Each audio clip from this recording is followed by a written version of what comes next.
nganong dili dapat makigbalik sa ex. 51% or over half of Filipinos ang motoo nga, love is sweeter the second time around. But pila lang pod ka percent sa mga nagbalik ang nahimong successful ang ilang relationship. And it's already too late to realize that if someone shows you who they really are, believe them the first time around. So as early as now, say never again. Because most of the time, second chances can be an opportunity for someone to disappoint you again. And here are 10 reasons nga nung dili na dapat makigbalik sa ex. Number 1, maybe we can work it out this time. Means ang panos nga kanon kay atong initon kay basin pwede pa makaon. Di man ang panos kay para rana sa lamaw sa baboy. Binaboy ka na nga, magbinaboy pagyud ka. Nganong mag-anto sa panos kung pwede magluto og bag-o? Number 2, ang ex dili na pareha sa algebra nga naay mathematical value.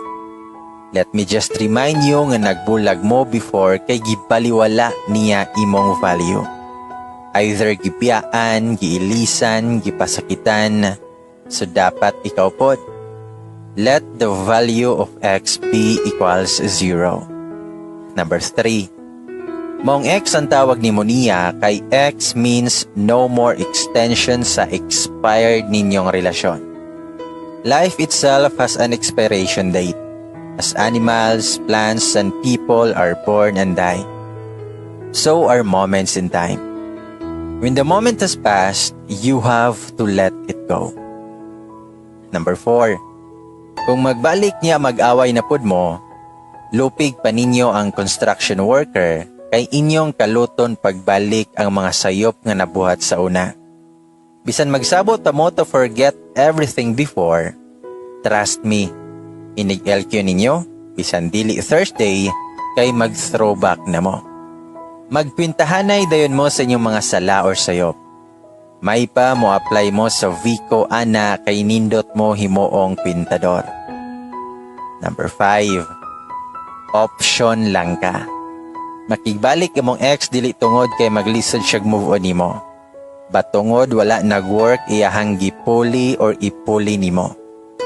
Pinagmukha kaniyang tanga. I-prove pag yun nimo nga sakto siya. Number 6, wala pa ka natagam. You can't make people change. They have to want to make the changes themselves. Of course, tandoon ka sa tananimong kondisyon og mo promise nga mag-usab na siya para lang magbalik mo. Pero inigbalik ninyo, balik pod na sa dating gawi. Mura ragod na og nang-apply og trabaho.